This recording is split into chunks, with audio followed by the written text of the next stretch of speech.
사람들은 왕이 되고 싶어 합니다. 왕이 되어서 자신이 하고 싶은 것을 아무런 제재 없이 하고 싶고, 또 다른 사람들을 압제하고 조종하여서 내가 원하는 것을 다른 사람들을 통해서 이루고 싶어 합니다.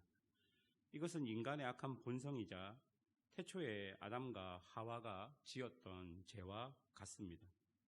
왕이신 하나님같이 되어서 자신의 욕망을 이루고 싶었던 것입니다. 이후로 인류는 계속해서 자신의 욕망을 따라가는 가인의 후손과 하나님을 왕으로 섬기는 셋의 후손으로 나누어져서 끊임없이 자기 스스로가 왕이 되려는 죄의 세력과 하나님의 왕되심을 인정하고 하나님의 창조 법칙을 따르는 사람들의 모습을 계속해서 우리에게 보여줍니다. 세상은 힘 있는 사람들이 권력을 잡고 나라를 세우고 나라를 통치하며 자신이 왕이기에 자신이 하고 싶은 것을 마음대로 하였습니다.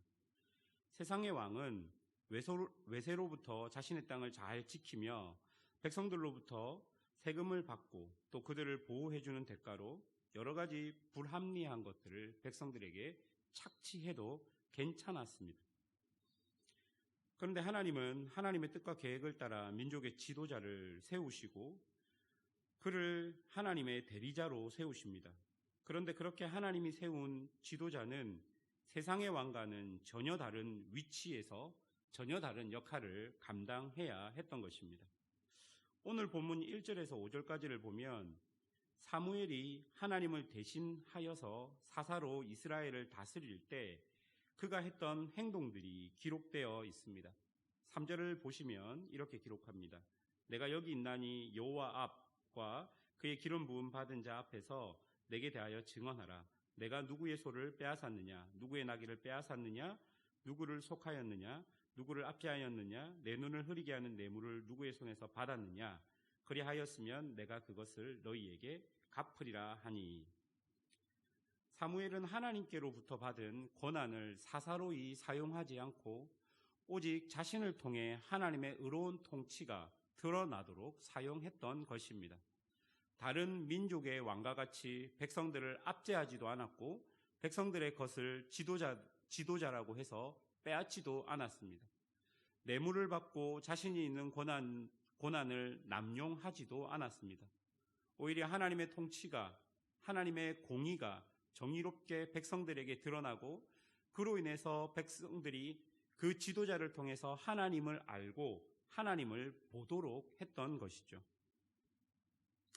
지금 사무엘이 이렇게 이야기하고 있는 이유는 3절 앞에서 보면 그의 기름 부음 받은 자라고 표현되는 사울 왕에게 앞으로 어떻게 왕으로서 백성들을 통치해야 하는지를 말해주고 있는 것입니다. 아무리 왕이라고 할지라도 이스라엘의 왕은 다른 민족의 왕과는 전혀 다르게 하나님을 드러내야 하는 것이라고 말해주고 있는 것이죠. 백성들은 왕의 통치 안에서 하나님의 통치를 느껴야 하며 하나님의 선하심이 왕을 통해서 그 이스라엘 땅 안에 나타나야 하는 것입니다. 그러니 아무리 왕이 세워진다 할지라도 이스라엘의 진정한 왕은 바로 하나님이라는 것을 우리에게 이야기해 주고 있는 것입니다. 하나님께서는 우리에게도 이렇게 하나님을 드러내야 하는 위치와 역할들을 주셨습니다. 부모로서 혹은 교회 직분자로서 회사에서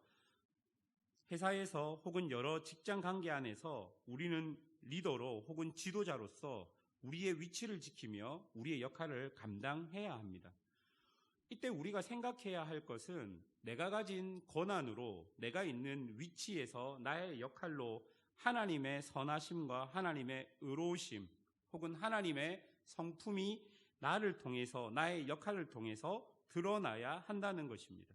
그것이 하나님이 우리에게 원하시는 첫 번째 뜻이 될 것입니다.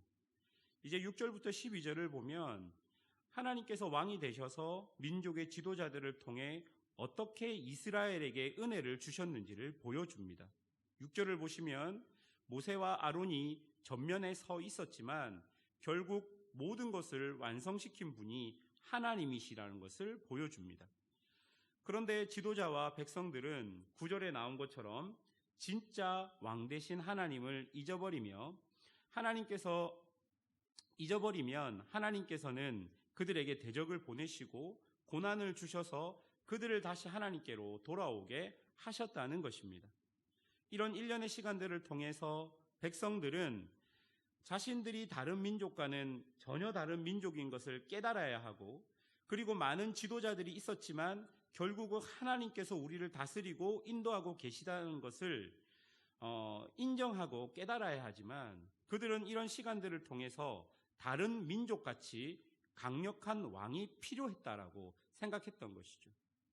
하나님께서 지도자를 세우시고 직접 그 지도자들을 통해서 하나님께서 통치하고 다스렸음에도 불구하고 그들이 그렇게 하나님의 은혜로 이스라엘이 탄생하고 이스라엘이 가나안 땅까지 와서 그 땅을 나누고, 그리고 사사를 통해서 하나님의 선하심이 조금씩 드러나고 있었음에도 불구하고 이 백성들은 그 1년의 시간을 통해 다른 민족과 같이 강력한 왕이 본인들에게 없어서 이런 고난을 당한다라고 생각했던 것입니다.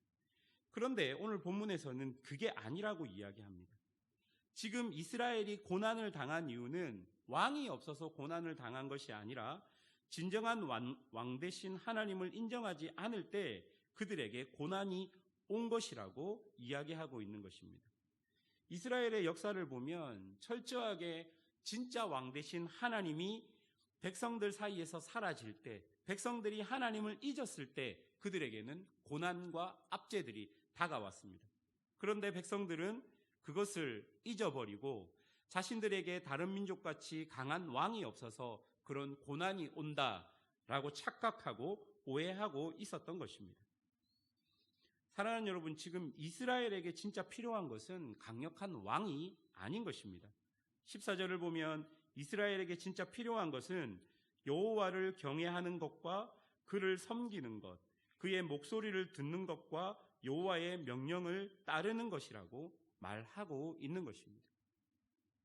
실제 우리의 삶에서도 그렇습니다. 우리가 지금 고난을 당하고 어려움을 당하는 것이 물질이 부족해서 오는 것이라고 생각할 수 있습니다. 기회를 찾지 못해서 오는 것이라고 생각할 수 있고, 다른 것들이 우리에게 부족하기 때문에 오는 것이라고 생각할 수 있습니다. 그런데 여러분, 그렇게 우리에게 오는 고난들의 본질이 무엇인지를 생각해야 합니다. 하나님께서 우리에게 그런 고난들을 주시는 근본적인 이유가 무엇인지를, 지금 우리가 그런 상황 속에 있는 그 본질적인 이유가 무엇인 것을 생각해 보아야 하는 것이죠. 그런 고난이 우리에게 다가오는 것은 돈이 없어서 혹은 상황이 우리에게 곤란해서 그런 표면적인 이유보다는 사실은 신앙적으로 더 깊은 이유들이 있을 때가 많이 있다는 것입니다. 지금까지 본문에서 사무엘이 한 말들을 생각해 보십시오. 자신이 하나님이 주신 위치에서 그 역할을 온전히 감당했다는 것, 그리고 하나님께서 이스라엘의 지도자들을 세워서 이스라엘을 탄생시키고 이스라엘 되게끔 하셨던 것. 그런데 이스라엘이 그런 존재의 이유와도 같은 하나님을 떠나고 잃어버릴 때 이스라엘은 길을 잃어버린 사람처럼 우왕좌왕할 수밖에 없는 것이죠. 그러니 지금 이스라엘의 근본적이고 본질적인 문제는 왕의 문제가 아니라 이스라엘이 진정한 왕 되신 하나님을 잊어버린 것에 있다는 것입니다. 이스라엘은 오로지 하나님이 계셔서 이스라엘로 자신의 정체성을 지키며 진정한 이스라엘로 거듭날 수 있었던 것입니다. 사랑하는 여러분, 하나님의 뜻을 쫓아 사는 것을 혹자는 나를 잃어버리고 나를 하나님께 맞추고 사는 것이라고 생각할 수도 있습니다. 내가 하나님의 뜻을 쫓아가는 것이 나를 잃어버리고 사는 삶이라고 생각할 수도 있습니다. 그러나 우리가 많은 성경의 사람들과 성경의 내용들을 보면 내가 하나님의 뜻을 쫓아가는 것은 나를 오히려 더욱더 나답게 나의 본 모습을 찾아가는 모습인 것을 성경의 많은 인물들을 통해서 우리가 알 수 있었던 것입니다. 아브라함이 될 수 있었던 이유는 아브라함이 하나님의 뜻을 쫓아갔던 것이고, 12사도가 진정으로 12사도가 되었던 것은 그들이 예수의 길을 따라갔던 것입니다. 바울이 될 수 있었던 이유도 바울에게 주어진 하나님의 뜻을 그가 쫓아갔기 때문에 원래 그의 모습을 회복할 수 있었고 원래 그를 찾아갈 수 있었던 것입니다. 그래서 나의 나 된 것이 오직 하나님의 은혜라고 고백할 수 있었던 것입니다. 사랑하는 여러분, 우리가 하나님의 말씀을 따라 우리의 위치에서 우리의 역할을 감당하는 것은 우리를 참된 자유자로서 살 수 있도록 허락하신 하나님의 뜻입니다. 내가 하나님의 뜻을 쫓아 살아간다는 것은 하나님께서 나에게 참된 자유자로 이 땅을 살아갈 수 있는 은혜를 주신 것입니다. 사랑하는 여러분, 우리의 모습을 찬찬히 한번 돌아봅시다. 하나님의 뜻을 잃어버리고 살아갈 때 우리는 세상의 종과 노예 혹은 죄의 그 권세 아래 놓일 수밖에 없습니다. 그러나 참된 자유자이신 하나님의 뜻을 쫓아갈 때 우리에게 진정한 자유가 회복되고 진정한 자유자로 우리가 이 땅을 살아갈 수 있는 것입니다. 하나님이 나를 이 자리에 보내셨습니다. 내가 무엇을 하기 원하셔서 이 자리에 보내셨을 것입니다. 그러면 나는 내가 선 이곳에서 어떻게 하나님의 뜻을 내 삶을 통해서 이룰 것인지, 하나님의 뜻을 쫓아갈 것인지, 하나님께서 나에게 주신 참된 자유를 가지고 어떻게 나에게 주어진 삶을 살아갈 것인지를 곰곰이 생각하며 정말로 우리의 왕 되신 하나님을 인정하며 오늘도 주의 길을 가는 성도들이 되시기를 주님의 이름으로 축원합니다. 기도하겠습니다.